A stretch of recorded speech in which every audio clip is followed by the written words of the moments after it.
अस्सलामुअलैकुम। www.teachleague.com की जानिब से मैं हूं फैज़ मोहम्मद। दोस्तों, हमने ऑटोकैड का कोर्स शुरू किया है जिसकी भी बेसिक ट्रेनिंग चल रही है। इसके 5 लेसन कंप्लीट हो चुके हैं और 5 लेसन में हमने ये लेफ़्ट साइड पे जितने टूल बार हैं हमने ये पढ़े हैं।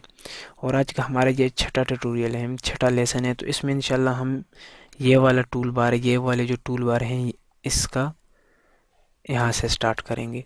तो चलिए शुरू करते हैं। इसमें सबसे पहले इरेज है। इरेज का क्या मतलब होता है, मैं कुछ यहाँ से एक रेक्टेंगल ड्रा करता हूँ और फिर उसके बाद इरेज पे क्लिक करके इस रेक्टेंगल पे जैसे लेफ़्ट बटन से क्लिक करके राइट क्लिक करता हूँ तो ये ख़त्म हो जाता है इरेज।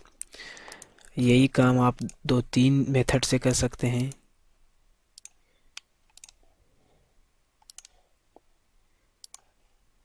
अच्छा, फर्स्ट वाला देखें, इस पे राइट क्लिक किया और यहाँ से आपने ये कट कर दिया या फिर यहाँ से इरेज कर दिया। यही वाला ऑप्शन इरेज यहाँ भी है, लेकिन फ़िलहाल हम कट कर देंगे। एक मेथड दूसरा, इसको सिलेक्ट किया और कीबोर्ड से डिलीट बटन प्रेस किया। और जो तीसरा मेथड है, तीसरा तरीका है, वो यहाँ से इरेज को सिलेक्ट किया और इस पर क्लिक किया, राइट क्लिक किया। उसके बाद जो दूसरा नेक्स्ट टूल है हमारे पास, कॉपी। कॉपी का मतलब होता है, अब फ़र्ज़ करें मैंने ये एक ऑब्जेक्ट ड्रा किया, इसकी मुझे कॉपी चाहिए, तो मैं यहाँ से इस कॉपी वाले टूल पे क्लिक करूँगा, राइट क्लिक करूँगा। अब मुझे इसकी कॉपी कहाँ से चाहिए, इधर से ऐसे अगेन, जितनी भी आपको चाहिए तो वो आप ऐसे कर सकते हैं, वो आपकी मर्ज़ी। अब देखें, ये एक अपनी सीमित में मूव हो रहा है, यानी कि लेफ़्ट राइट टॉप बॉटम। अब आप इसको ऐसे इस साइड दरमियान में ऐसे ज़्यादा कंट्रोल, इसकी कॉपिंग की ज़्यादा कंट्रोल नहीं कर सकते। वो इसलिए नहीं कर सकते क्योंकि हमने आर्थो ऑन किया है। आर्थो का मतलब स्ट्रेट लाइन के लिए हमने ऑन किया था। वो आप ऑन ऑफ कीबोर्ड से F8 प्रेस करें तो ऑन हो जाएगा, दोबारा F8 प्रेस करें तो ऑफ हो जाएगा। नहीं तो आप माउस के थ्रू ये जो नीचे आर्थो लिखा है इस पर क्लिक करें। आप देखें, आप अपनी मर्ज़ी के मुताबिक ऐसे ड्रा कर सकते हैं जितने आपको ये ऑब्जेक्ट चाहिए। किसके थ्रू? कॉपी ऑब्जेक्ट के थ्रू। इसकी शॉर्ट कमांड है CO अगर आप इंटर करें तो भी आप कॉपी ऑब्जेक्ट यूज़ कर सकते हैं। उसके बाद दूसरा है मिरर। मिरर और कॉपी में फ़र्क क्या है, आप देखें।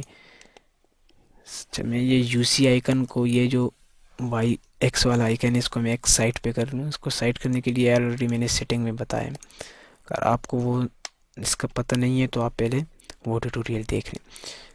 अच्छा, तो अब देखें, मिरर को सिलेक्ट किया, उसके बाद ऑब्जेक्ट को सिलेक्ट किया, उसके बाद राइट। अब यहाँ से इसको लिया और जहाँ आपको इसकी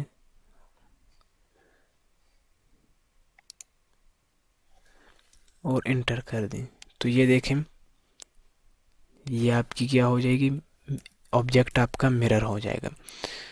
यानी कि मिरर और कॉपी में ये फ़र्क है, कॉपी ऑब्जेक्ट से दूर हो सकता है, यानी कि ये ऑब्जेक्ट अब अगर हम कॉपी के थ्रू करते तो यहाँ तक हो जाता है, लेकिन मिरर उसके साथ टच जाता है, यानी कि उसकी बॉडी के साथ टच आप उसकी कॉपी ले सकते हैं, जिससे कुछ डिज़ाइन भी बन सकते हैं। नेक्स्ट हमारे पास है ऑफसेट। ऑफसेट ज़्यादातर दीवारों के लिए, वाल के लिए यूज़ होते हैं, वाल बनाने के लिए और भी बहुत कामों के लिए यूज़ होते हैं, लेकिन मैं भी आपको वाल में ही सिखाऊंगा। अब फ़र्ज़ करें ये एक हम रूम बना रहे हैं, तो ये 10 फीट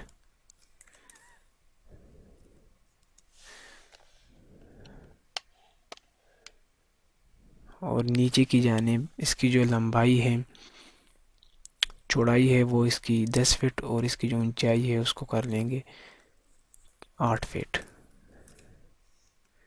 डबल इंटर।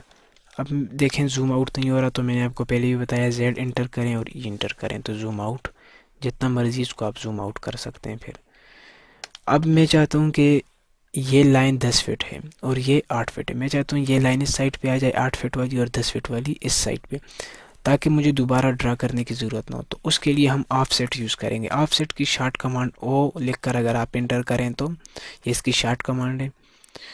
नहीं तो आप यहाँ से यूज़ कर सकते हैं। मैं अब देखें इस पर क्लिक करता हूँ। जैसे मैंने क्लिक किया, अब इसको यूज़ करने का तरीका ये है कि इस पे जैसे आप क्लिक करेंगे उसके बाद किसी ऑब्जेक्ट पे क्लिक नहीं करना, उसके बाद फ़ौरन आपने इसकी डायमेंशन लिखनी है कि कितनी डायमेंशन इसकी ऑफसेट एक लाइन से दूसरी लाइन तक इसका फासला डिस्टेंस होना चाहिए। तो अब मैं लिखता हूँ 8 फीट, और क्योंकि ये यहाँ से यहाँ तक 8 फीट है तो मैं इसको ऐसे लेके यहाँ रखता हूँ। अब दोबारा मैं ऑफसेट के लिए ओ इंटर करूँगा या फिर वहाँ से मैं ले सकता हूँ। मैंने ओ लिख के इंटर किया। अब देखें ऑलरेडी इसमें 8 फीट लिखा हुआ है क्योंकि हमने अगली दफ़ा यूज़ किया था। तो इस दफ़ा मैं लिखता हूँ 10 फीट, सॉरी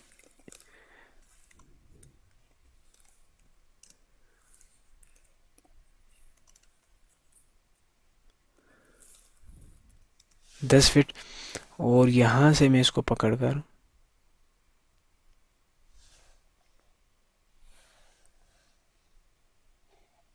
यहाँ करता हूँ। तो आप ये देख सकते हैं ये एक इजीली हमने एक मुरब्बा या फिर एक रूम बना लिया। उसके बाद जो नेक्स्ट है हमारे पास वो है अरे। अरे का क्या मतलब होता है? अरे का मतलब मैं आपको एक अच्छे तरीके से समझा दूँ। अच्छी डिज़ाइनिंग अच्छे से काफ़ी कुछ बनते हैं। फ़र्ज़ करें ये एक सर्कल हमने ड्रा किया। अब इसमें देखें यहाँ से मैंने लिया कुछ, या फिर इसमें आर्क लेते हैं डिज़ाइनिंग के लिए। अब देखें इसके दरमियान का पॉइंट नहीं है। जब मैं इधर से लाइन लेता हूँ तब दरमियान का पॉइंट होता है, लेकिन आर्क जब मैं इस यूज़ करता हूँ तब इसका दरमियान का पॉइंट नहीं होता। तो दरमियान के पॉइंट के लिए मैं वही टूल यूज़ करूँगा, पॉइंट वाला, और यहाँ पे एक दफ़ा क्लिक कर दूँगा तो इसका दरमियान का पॉइंट का पता लग जाएगा। तो अब मैं इसको यहाँ से करता हूँ। अब इसमें एक दूसरी मिस्टेक ये है अभी इस हमारी सेटिंग में कि अभी देखें मैं जैसे डॉट पे ये आर्क को सिलेक्ट करके ले कर जाता हूँ तो ये मैच यानी कि इसे पिकअप नहीं करता, इसके जो स्नैप पॉइंट है वो पिकअप नहीं करता। तो उसके लिए उसकी भी सेटिंग करनी होती है। वो ऑलरेडी मैंने जो मेरा दूसरा ट्यूटोरियल था उसमें सेटिंग के बारे में मैंने बताया है। तो इस पे जाएं सेटिंग पे और ऑब्जेक्ट स्नैप। ऑब्जेक्ट स्नैप पे ये object snap on, object snap tracking, और इन तमाम को ऑन करके ओके कर दें। अब जैसे अगर आप इस पर माउस कर्सर लाएंगे, देखें इधर से मैंने आर्क सिलेक्ट किया तो ये इधर से स्नैप हो जाएगा। अब F8 ख़त्म कर दें या यहाँ से आर्थो ख़त्म कर दें ताकि इसको हम फुल कंट्रोलिंग के साथ इस पे काम कर सकें। और यहाँ तक मैं इसको करता हूँ, और अभी दोबारा इसको मैं करता हूँ मिरर,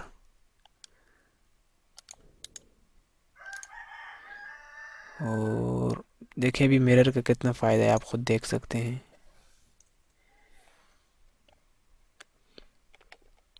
अब ये मैंने एक डिज़ाइन सा बना लिया फ़र्ज़ करें। अब मुझे इसको ऐसे रोटेट करना है सब में, तो वो मैं करूँगा अरे के थ्रू। अरे की शॉर्ट कमांड है AR। अगर आप लिख के एंटर करें तो ये देखें अरे का बॉक्स ओपन हो जाएगा। मैं यहीं से करता हूँ टूल से। अरे में दो किस्म के होते हैं, एक रेक्टेंगल इस टाइप के, ये प्रीव्यू में आप देख सकते हैं, एक पोलर अरे। पोलर राउंड शेप में होते हैं और रेक्टेंगल इस ये जो रोज़ और कॉलम की शक्ल में होते हैं। तो मैं पोलर अरे में आता हूँ और पोलर अरे में इसकी तादाद देता हूँ 4 है, तो मैं इसको देता हूँ तकरीबन 8 देने के बाद मुझे सिलेक्ट ऑब्जेक्ट करना होगा। सिलेक्ट ऑब्जेक्ट ये मुझे करना है और ये करना है। राइट क्लिक कर, जैसे मैंने राइट क्लिक किया ये बॉक्स मेरे पास दोबारा पेयर हो गया। अब देखें ये प्रीव्यू दिखा रहा है कि ये कुछ इस तरह होगा। तो 8 मेरे से कम है, इसको कर देंगे 12 या फिर 11, और इसका पॉइंट यहाँ से मैं पिक कर लेता हूँ। पिक सेंटर पॉइंट ये काफ़ी मेन चीज़ है। अगर फ़ोटोशॉप आप लोगों ने यूज़ किया हो तो फिर इसका मसला नहीं होगा। जैसे फ़ोटोशॉप में हम कोई पिक्चर को कंट्रोल T की मदद से करते हैं और उसमें दरमियान में जो पॉइंट होते हैं उसको हम जिधर रखते हैं मूव करते हैं तो वहीं से पिक्चर हमारी मूव होती है। ऐसे ही सेंटर पॉइंट का भी मतलब यही है। अब देखें बाकी सब काम तो हो गया, लेकिन अब अगर सेंटर पॉइंट इसका मैं यहाँ से पकड़ूँ तो यहाँ से ये ऐसे कॉपी इसकी कॉपिंग होगी। तो मुझे दरमियान से चाहिए, मैं इस पर क्लिक करता हूँ। अब प्रीव्यू इसका देख लें। अब ये देखें कितना एक अच्छा डिज़ाइन, इससे कितनी जल्दी बन गया। अब अगर आपको ये चाहिए एक्सेप्ट, ठीक है। नहीं आप चाहते हैं इसको कम ज़्यादा करते हैं तो मॉडिफाई कर लें। मुझे ठीक लग रहा है तो मैं एक्सेप्ट कर रहा हूँ, ओके करता हूँ। अब इसकी बाहर की जो आउटलाइन है इसको मैं करता हूँ डिलीट। तो ये आप देख सकते हैं, ये एक सिंपल सा इतना एक खूबसूरत डिज़ाइन इजीली किसके थ्रू, अरे के थ्रू हमने बनाया, अरे के थ्रू और मिरर के थ्रू। तो इस पे आप ट्राई करें। ये अभी तक जितने भी पढ़े इस पे ज़्यादा से ज़्यादा प्रैक्टिस करें, ताकि साथ साथ में आपको फिर आगे चलने में मुश्किलात ना हो। इंशाल्लाह अगले ट्यूटोरियल में मज़ीद टूल पढ़ेंगे। तब तक अल्लाह हाफिज़।